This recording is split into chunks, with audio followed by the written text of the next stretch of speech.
So I got a 2008 WRX. Got some squeal noise. Let me know what you think.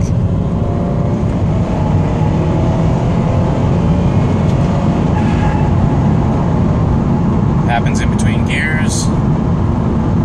It also happens if I've got it just in automatic mode and I'm accelerating pretty hard.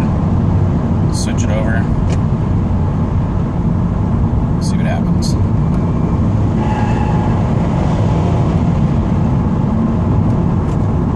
Try it again.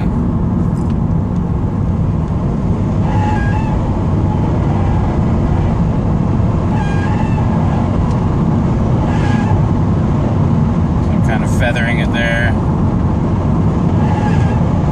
It's right around 3,500 RPMs. I have no idea what that noise is. Any help, I'd appreciate it.